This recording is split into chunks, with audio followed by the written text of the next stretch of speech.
Hey, what's going on, everybody? It's Takeoff with Trevor here, and today I just wanted to tell you guys, about my journey of becoming a private pilot and the experiences that I had, actually working towards that journey. I've been at it for about, the first time I took my first discovery flight, after just kind of doing it for fun. I took my first discovery flight in 2019 at a school here in Charlotte, Arrowwood Aviation. That's actually where I'm continuing my flight training at and everything. So it's been a while. It's been about 5 years. I've actually got my license. Today is January 23rd. I got my license, my private pilot certificate on January 8th. And I just kind of wanted to share with you guys the experience I've had, and I appreciate the support on my YouTube channel. Anybody that's watching my content, if you hit the subscribe button, it really motivates me, and if you watch the whole video, it shows me that you guys are enjoying the content. And please like the video if you want to see more content from me, because it is actually very motivating to see that people actually enjoy my content. I love it. Again, thank you guys for the support. Just go ahead and click that subscribe button. But anyways, I wanted to get into the actual video. So like I said, I started my flight training back in 2018. It was pre-COVID 2019. Really, I got into it without being like too serious about it. Like, I didn't take the ground school serious. At the time I was just kind of flying to fly. I soloed at like 10 hours. I don't know how. It wasn't very good. I bounced on some of my landings. If you are looking at becoming a pilot and, especially getting your private pilot license, please, by all means, take it serious. Do your research. Definitely stay on that course material, and don't do the same thing I did.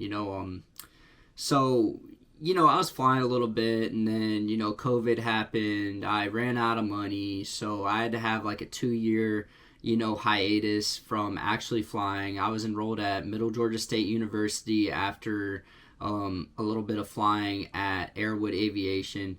And what ended up happening is, COVID just happened. I got through my second year there, and I had to drop out just because I didn't have any money to continue my flight training there.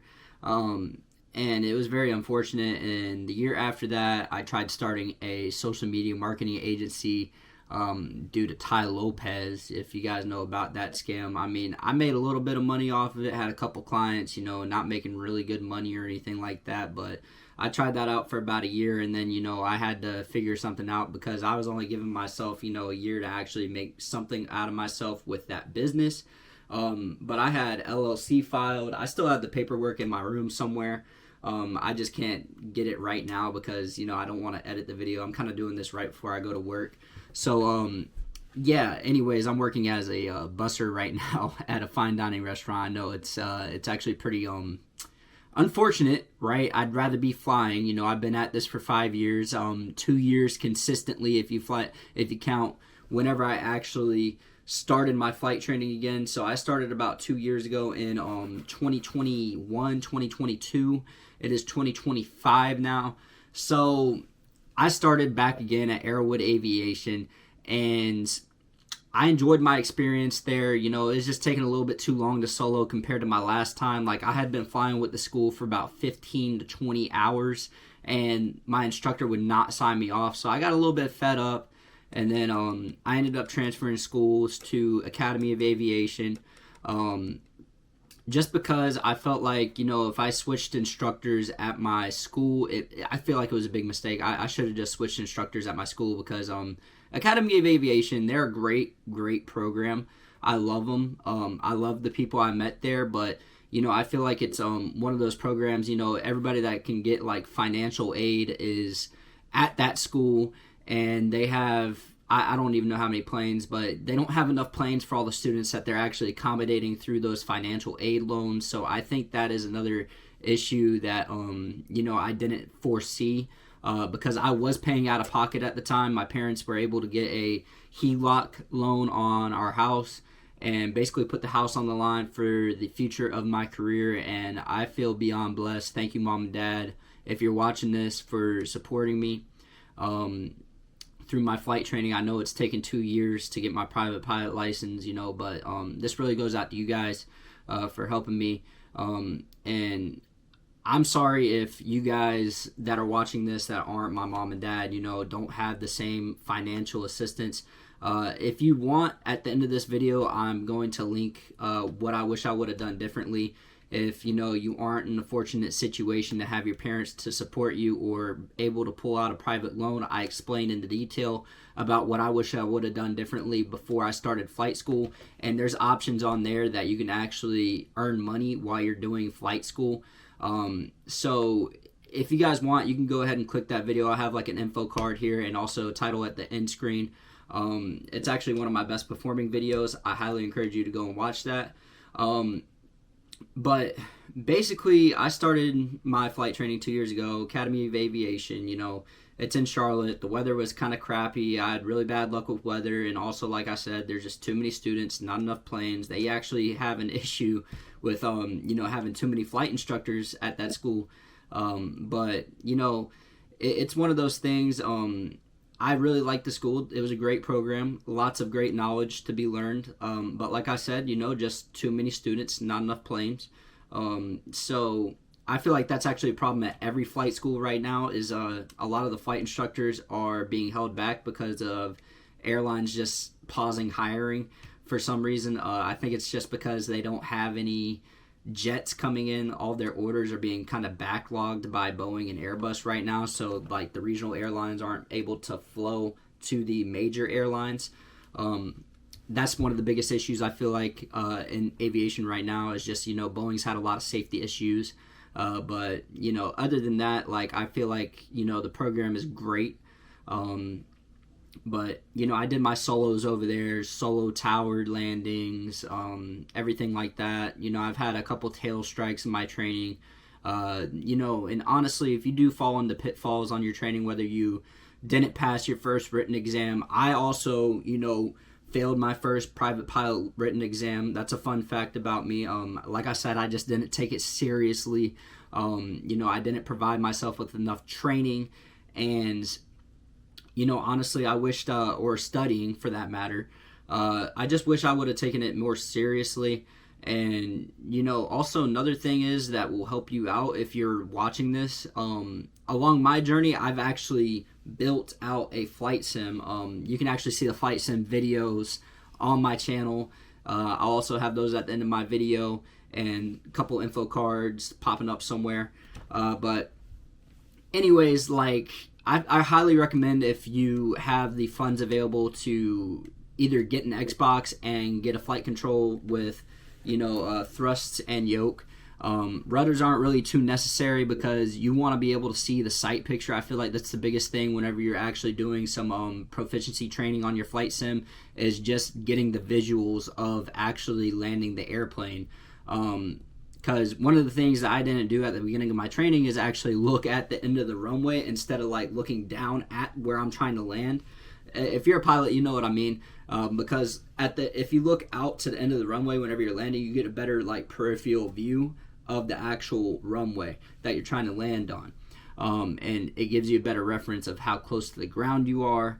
But anyways, I built out the flight sim. It kind of saved me a lot of money on proficiency flights.